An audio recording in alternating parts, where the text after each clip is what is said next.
வசனம் 14-21 வரை எனக்கு தமிழில் படிச்சிடுறீங்களா? Matthew chapter 17 verses 14-21. மத்தியு 17:14-21 வரை. அவர்கள் ஜனங்களிடத்தில் வந்தபோது ஒரு மனுஷன் அவரிடத்தில் வந்து அவர் முன்பாக முழங்கால் படியிட்டு, ஆண்டவரே, என் மகனுக்கு இரங்கும், அவன் சந்திரயோகிய கொடிய வேதனைப்படுகிறான், அடிக்கடி தீயிலும் அடிக்கடி ஜலத்திலும் விழுகிறான், அவனை உம்முடைய சீஷரிடத்தில் கொண்டு வந்தேன், அவனை சொஸ்தமாக்க அவரால் கூடாமற் போயிற்று என்றான். இயேசு பிரதியுத்தரமாக, விசுவாசம் இல்லாத மாறுபாடுள்ள சந்ததியே, எதுவரைக்கும் நான் உங்களோடு இருப்பேன்? எதுவரைக்கும் உங்களிடத்தில் பொறுமையாய் இருப்பேன்? அவனை என்னிடத்தில் கொண்டு வாருங்கள் என்றார். இயேசு பிசாசை அதட்டினார். உடனே அது அவனை விட்டு புறப்பட்டது. அந்நேரமே அந்த இளைஞன் சொஸ்தமானான். அப்பொழுது சீஷர்கள் இயேசுவினிடத்தில் தனித்து வந்து, அதை துரத்திவிட எங்களால் ஏன் கூடாமற் போயிற்று என்று கேட்டார்கள்.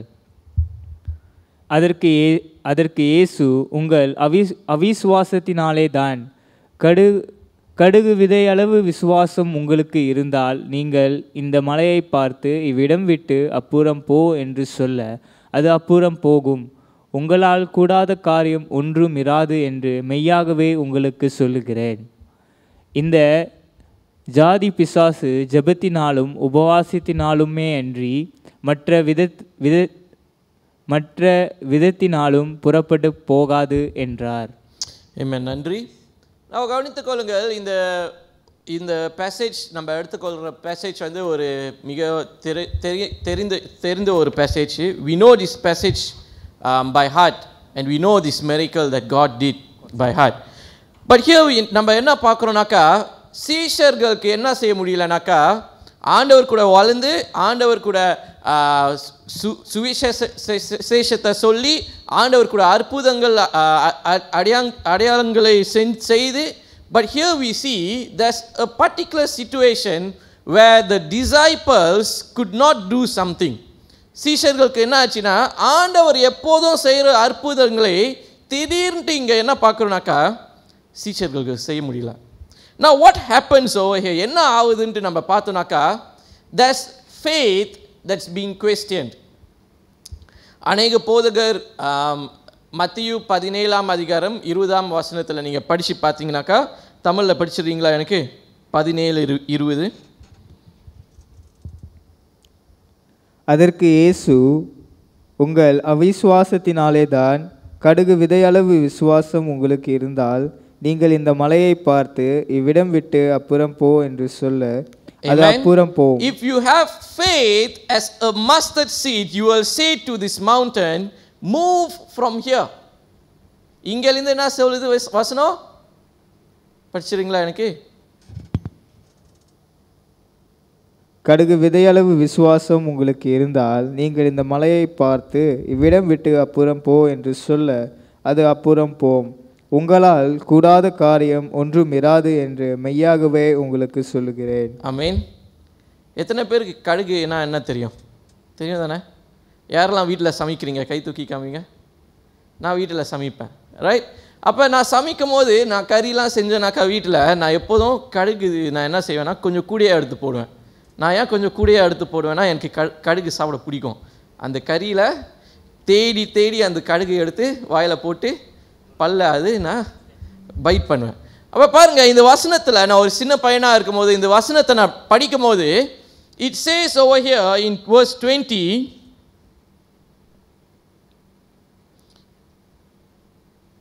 for truly I say to you, if you have faith like a grain of mustard seed, you will say to this mountain, move from here to there, and it will move. அப்போ நான் ஒரு சின்ன பையனாக இருக்கும் போது இந்த வசனத்தில் நான் படிச்சுக்கிட்டே இருக்கும் போது I had a feeling within myself. என்ன ஒரு ஃபீலிங்னாக்கா, நம்ம எப்போதும் என்னோட பெற்றோர்கள் கூட என்னோட ஃபேமிலி கூட வெக்கேஷனுக்கு போகும்போது ஈப்போக்கு போகும்போது நிறைய மலைகள் இருக்கும், ரைட்? அப்போ நான் ஒரு சின்ன பையனாக இருக்கும்போது நான் என்ன செஞ்சேனாக்கா, ஆஹா வேதத்தில் என்ன சொல்லியிருக்குது, கடுகு போல நம்ம விசுவாசம் வச்சுருந்தா என்ன ஆகுமா? We can move, we can tell, we can speak to the mountains and say, move from here to there. அந்த டைமில் நான் சின்ன பையன். இப்போ நான் காடியில் அப்பா காடியை ஓட்டிக்கிட்டு இருக்கும்போது நான் பின்னாடி உட்காந்துக்கிட்டு நான் அந்த மலையை பார்த்து பேசுவேன். டேய், நீ அப்படி இங்கேருந்து அங்கே நவரு, இந்த மலை இங்கேருந்து அங்கே நவரு. நான் 3 வரைக்கும் என்றேன். நான் கண்ணு மூடி திறக்கிற வரைக்கும் இந்த 3 எண்ணத்தில் என்ன செஞ்சிடணும்? நீ அங்கேருந்து அங்கே போயிடணும், நீ இங்கேருந்து இங்கே போயிடணும். அப்புறம் நான் கண்ணு மூடுவேன். I will close my eyes. கண்ணை மூடிட்டு நான் எண்ணுவேன். 1 2 3 கண்ணு திறப்பேன். நீங்கள் சொல்லுங்கள், அந்த மலை நவுந்து போயிருக்கோமா? சொல்லுங்கள், போயிருக்கோமா? I mean, after all, it's a physical mountain over there. இப்போ நான் எப்போதும் இந்த வசனத்தை நான் படிச்சுக்கிட்டே இருக்கும்போது நான் எப்போதும் கேட்பேன், what does it mean, have faith as little as a mustard seed? அதுக்கு என்ன அர்த்தம்? I will start with a story. ஒரு கதை நான் சொல்கிறேன். இந்த ஒரு சின்ன பையனுக்கு அவரோட தகப்பன் கூட ஒரு ப்ளே கிரவுண்டுக்கு போகிறாரு. ப்ளே கிரவுண்டுக்கு போயிட்டு அவர் தகப்பன் கூட விளாண்டுக்கிட்டே இருக்கும்போது திடீர்னுட்டு அவர் கையில் ஒரு கைட் கிடைக்குது. கைட்னா என்ன தெரியுமா? KITE, மேலே பறக்குமே. நம்ம கையில் ரீல் பண்ணிக்கிட்டே இருந்தால் மேலே பறக்கும் guide. I don't know what's the Tamil word for it. Right, guide கிடைக்குது. ஆனால் இந்த சின்ன பையனுக்கு கைட் எப்படி லாடுறதுன்னு தெரியல. அப்போ இந்த சின்ன பையன் என்ன செய்கிறானாக்கா, அந்த கைட்டை தலைக்கு மேலே பிடித்து he holds it like that by its left and by its right. ஓடுறான். அவனுக்கு என்ன யோசனை வருதுன்னா, அந்த கைட்டு நான் எனக்கு மேலே பிடிச்சி ஓடினாக்கா அது என்ன ஆயிரும், அது அப்படியே டேக் ஆஃப் பண்ணோம், நானும் பறந்து போயிடுவேன்ட்டு அந்த பையனுக்கு ஒரு நம்பிக்கை. பட் அந்த கைட்டு பறந்து போல. Now let's look at this verse in Matthew chapter 17. The boy's condition, Matthew 17ஆம் அதிகாரம் வசனம் 14 16 வரை நீங்கள் படிச்சினாக்கா 14 to 16. The boy's condition, it speaks about the boy's condition. ஆங்கிலத்தில் நான் படிச்சிறேன். And when they came to the crowd, a man came up to him and kneeling before him said to the Lord, have mercy on my son, for he is epileptic, and he has suffered terribly, for often he falls into the fire and often into the waters. அப்போ இங்கே பாருங்க, இந்த வசனத்தில் from verse 14 to verse 16 நம்ம என்ன பார்க்குறோம்னாக்கா, 16 நான் படிச்சிடுறேன். And I brought him to your disciples and they could not heal him. இங்கே என்ன பார்க்குறோம்னாக்கா, the first 3 verses, 3 வசனத்தில் நம்ம என்ன பார்க்குறோம்னாக்கா, there is a problem over here. What is the problem? என்ன ஒரு ப்ராப்ளம் இங்கே இருக்கிறது? ஒரு தகப்பன், ஒரு பையன், அந்த பையனுக்கு சுகம் கிடைக்க மாட்டேங்குது. And it says that he's got epileptic, where he often falls into the fire and water. அந்த வசனம் மட்டும் எனக்கு தமிழில் படிச்சிருங்களா? அந்த கட்டம்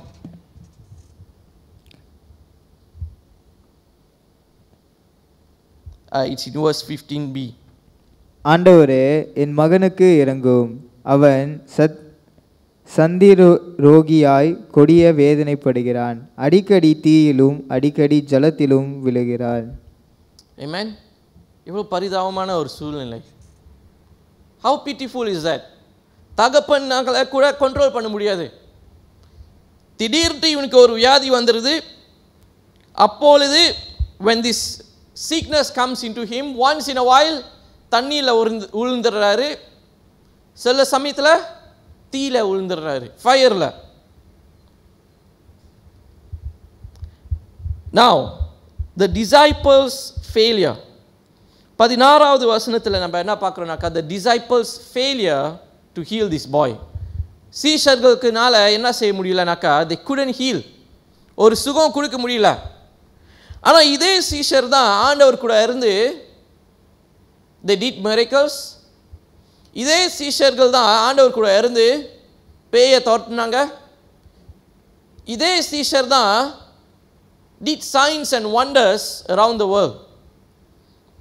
ஒரு வசனத்தை எடுத்துக்கொள்வோமா? லூக்கா 10ஆம் அதிகாரம் 17ஆம் வசனம். Luke chapter 10 verse 17.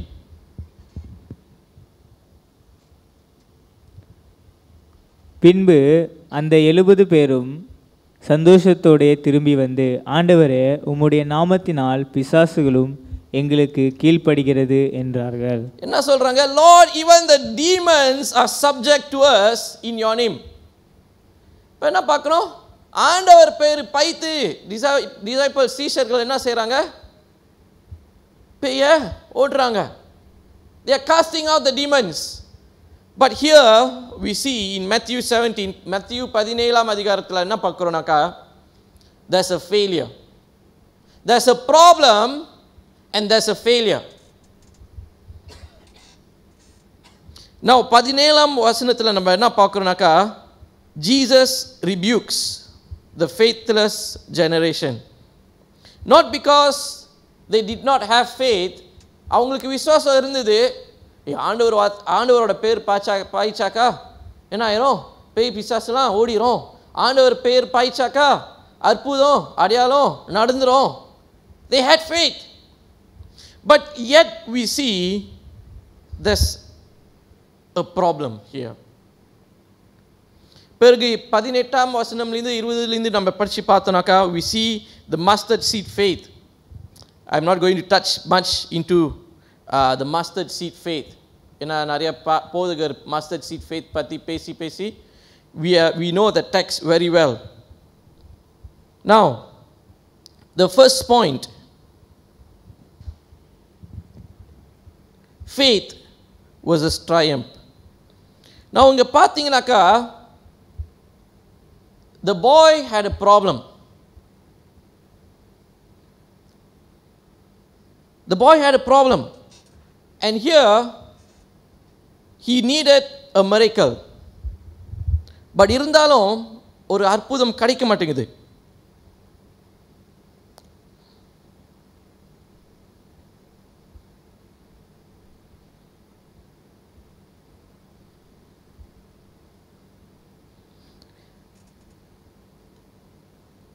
அந்த பையனுக்கு ஏன் தெரியுமா அந்த guide பறக்கல? Do you know why the kite didn't fly for the young boy? ஒரு கைட் பறக்க வைக்கிறதுக்கு என்ன தேவைப்படுது? What is important? கைட் முக்கியம் தான். அதுக்கு ஒன்றும் முக்கியமான ஒரு காரியம்னா அதோட கயிறு இல்லை அதோட நூல். அதுக்கு ஒரு கயிறு இல்லாட்டினா ஒரு நூல் இருந்தாக்கா தான் அதுக்கு என்ன செய்ய முடியும்? பறக்க செய்ய முடியும். I remember when I was younger, when I was in school, சனி கிளாஸில் வந்து நான் படிச்சுட்டு வரும்போது சனி கிளாஸில் ப்ராஜெக்ட் கொடுப்பாங்க. அப்போ வீட்டிலேருந்து நாளைக்கு ஸ்கூலுக்கு என்ன எடுத்து வரணுன்ட்டு டீச்சர் சொல்லிட்டாங்க. லீடி, பெண்யாப்பூ லீடி தெரியுமா? பெண்யாப்பூ லீடியில் வந்து நீங்கள் ஒரு 6 குச்சி எடுத்து வந்துட்டு எனக்கு what you call that colour பேப்பரும் எடுத்து வந்துடணுன்ட்டு. இப்போ நான் எடுத்து போனேன். ஸ்கூலுக்கு எடுத்து போயிட்டு டீச்சர் கைட் செய்ய சொல்லி கொடுத்தாங்க நம்மளுக்கு. So I did a wonderful guide. And அந்த கைட் செய்து நான் டீச்சர்கிட்ட கொடுத்து கிரேட் பண்ணும்போது டீச்சர் திரும்பி கொடுத்துருவாங்கன்ட்டு நினச்சேன். பட் டீச்சர் திரும்பி கொடுக்கல. எனக்கு மனசு ரொம்ப கஷ்டப்பட்டுருச்சு. I got heart broken because அந்த கைட் வச்சுக்கிட்டு I wanted to go home and fly the kite. பிறகு நான் என்ன செஞ்சேனாக்கா, வீட்டுக்கு வந்துட்டு திரும்பி ஒரு கைட் செஞ்சுட்டு இது நான் பார்க்க வைக்கணுமேன்ட்டு சொல்லிட்டு I've never flew a kite beforehand. இப்போ நான் தாமானுக்கு எடுத்து போனேன் அந்த கைட். And I tried. என்ன நூல் பாய்ச்சேனாக்கா, அம்மா தையல் செய்கிறதுக்கு ஸ்டிச்சஸ் செய்கிறதுக்கு அந்த நூல் வச்சுருப்பாங்க நிறையா. இப்போ ஒரு வெள்ளை நூல் எடுத்து போனேன். அது சில சமயத்தில் ஏற மாட்டேங்குது because the rope is too heavy. சில சமயத்தில் ஏறிடுது, பட்டுன்ட்டு இறங்கிடுது. இப்போ ஐ went and bought the proper rope and I used and I could fly the kite. அப்போ இங்கே பார்த்தீங்கன்னாக்கா, the first thing is faith as performance. இங்கே சீஷர்கள் என்ன செஞ்சாங்கனாக்கா, லூக்கா 10ஆம் அதிகாரம் 17ஆம் வசனத்தில் நம்ம என்ன பார்த்தோம்னாக்கா, we saw that they had success casting out demons in Jesus' name. But here we see in Matthew that there was no such success for them. Now why did they fail? எதுக்கு அவங்க வந்து fail பண்ணாங்க? there's one important thing over here. நான் ஒரு chef கிட்ட போயிட்டு நீங்கள் recipe கேட்டிங்கனாக்கா சில சமயத்தில் ரெசிபி கொடுப்பாங்க, இந்த சமையலுக்கு இதுதான் ரெசிபின்ட்டு கொடுத்துருவாங்க. ஆனால் அதே சமையல் நம்ம வீட்டில் செய்யும் போது என்ன ஆயிரும்? What happens? நம்மளுக்கு இது உண்மையான ரெசிபியா இல்லை இது பொய்யான ரெசிபியா நம்ம கேட்போம். But what happened over here is there was an important connection that the disciples missed. ஒரு முக்கியமான ஒரு கனெக்ஷன் இந்த disciples மிஸ் பண்ணிட்டாங்க. என்ன கனெக்ஷன்னாக்கா they forgot the connection to God. Now they had success. அவங்களுக்கு என்ன ஆயிடுச்சுனாக்கா பேய் ஓட்டுறது, அற்புதங்கள் செய்கிறது என்ன ஆயிடுச்சுன்னா ஒரு சீக்ரெட் ரெசிபி மாதிரி. ஆண்டவர் என்ன செய்கிறாரு பார்த்துக்கிட்டே இருப்பாங்க, ஆண்டவர் என்ன பேசுகிறாருன்னு பார்த்துக்கிட்டே இருப்பாங்க, ஆண்டவர் எப்படி நவுறாருன்னு பார்த்துக்கிட்டே இருப்பாங்க. அப்போ அதெல்லாம் பார்த்து கொண்டு அவங்க என்ன செஞ்சிட்டாங்கனாக்கா ஒரு ரெசிபி மாதிரி எழுதி வச்சுருக்காங்க. And now we see that when the time comes, நேரம் வரும்போது they could not deliver. Now what are you relying on today? Are you relying on your spiritual routines or are you relying on Christ? நிறைய பேர் இங்கே உட்காந்துக்கிட்டு நம்ம சொல்ல முடியும், நான் ஒரு 20 வருஷம் கிறிஸ்துவனாக இருக்கேன், நான் ஒரு 40 வருஷம் கிறிஸ்துவனாக இருக்கிறேன், நான் அன்னாடிக்கும் வேதத்தை வாசிக்கிறேன், அன்னாடிக்கும் ஜெபிக்கிறேன். But has our lifestyle become a routine? ஒரு ரூட்டீனாக மாறிவிட்டுதா நம்மளோட லைஃப் ஸ்டைல்? காலையில் 8 மணிக்கு எழுந்திரிச்சாக்கா 10 நிமிஷத்துக்கு நான் ஜெபிக்கணும், 20 நிமிஷத்துக்கு நான் வேதத்தை வாசிக்கணும், அது ஒரு ரூட்டீனாக மாறிடுச்சா? Or are we still having Christ in our prayers? சில சமயத்தில் நம்ம we have to test ourselves, we have to check ourselves and see if we still have Christ in ourselves. Now the second point, faith as dependence. Now Jesus heals this boy without their help.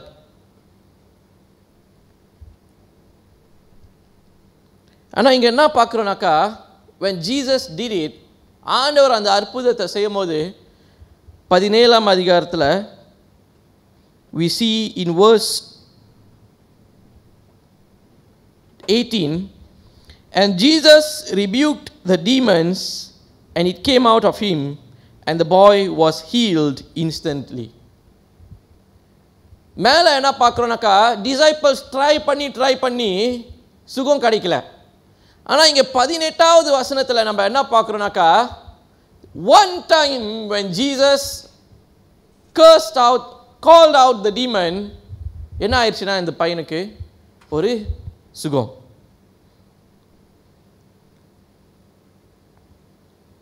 Now over here 20ஆம் வசனத்தில் நம்ம பார்க்குறோம் அது the verse about the mustard seed. Over here today we are not seeing faith as a size, but we are seeing how far do we humbly submit ourselves and surrender ourselves to God. There's no difference between little faith and there's no difference between huge faith. If you have faith in God, it means you have faith in God. இல்லை ஆண்டவர் நான் இன்னைக்கு கொஞ்சம் உங்களை நம்புகிறேன், கொஞ்சம் faith நான் வச்சுருக்கேன், நாளைக்கு பார்த்துக்கலாம் எப்படி போகுதுன்ட்டு, நாளைக்கு கொஞ்சம் கூட. there's no such thing. With faith comes complete submission. And that's what we see happens over here. நம்மளோட வாழ்க்கையில் எப்படிப்பட்ட ஒரு வாழ்க்கையில் நம்ம வாழ்கிறோம்? We can be the boy in this passage. மத்தேயு 17ஆம் அதிகாரத்தில் இந்த குழந்தை எப்படி இருந்தாரோ அதே போல் நம்மளோட வாழ்க்கையும் இருக்கலாம். பாவத்தில் நம்ம விழுகிறோம், We fall in sins. We fall into temptations. We fall into the worldly sins. இங்க பாத்தீங்கன்னாக்கா the boy fell into two sins. The first thing that he fell into was fire and then water. நம்மளோட வாழ்க்கை எப்போ நம்ம தீக்குள்ளார உழுவுறோம், எப்போ நம்ம தண்ணிக்குள்ளார மூழ்கிறோம், sometimes we don't know. சில சமயத்தில் நம்ம விழுறும் போது வி திங்க் தட் சாதாரணமான ரூட்டீனாக ஆயிடுச்சா இது, பரவாயில்ல, ஆனால் கொஞ்ச நேரம் தீயில உழுவுறோம், எந்திரிச்சிருவோம், நல்லா ஆயிரும், தட்டிட்டு போயிடும். சில சமயத்தில் நம்ம தண்ணிக்குள்ளார மூழ்கிறோம், thinking that we will raise up again. But how many of you here tonight can say that I want to completely surrender, humble myself in God's presence?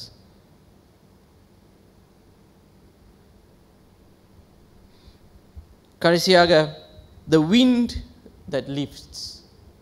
அந்த சின்ன பையனுக்கு அந்த கைட் அவன் பறக்க செய்யும் போது முதல் கொண்டு he didn't use a rope, a string. பிறகு அவரோட தகப்பன் வந்து அந்த கயிறு கட்டி கொடுத்து தா இப்படி தான் நீ லாடணுன்ட்டு காமிச்சு கொடுத்துடான். The boy flew the kite. Now the boy was healed. இங்க வசனத்தில் நம்ம பார்க்குறோம், the boy was healed because Jesus held the string.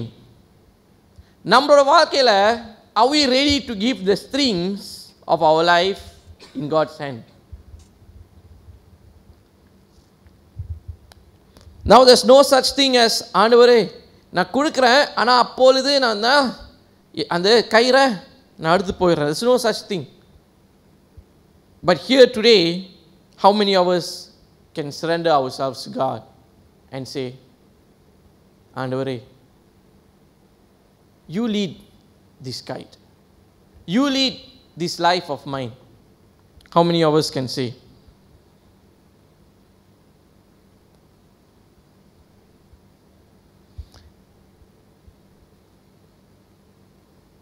The boy's father over here was finding for a miracle, finding for something, finding for hope. Are you finding for hope in your lives? நம்ம வாழ்க்கையில் ஒரு அற்புதம் நடக்கணும்னு நம்ம எதிர்பார்க்கிறோமா?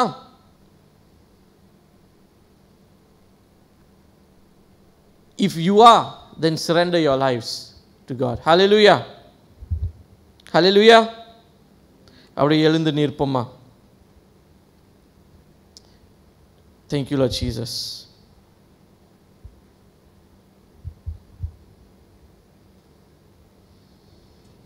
Thank you, Lord Father.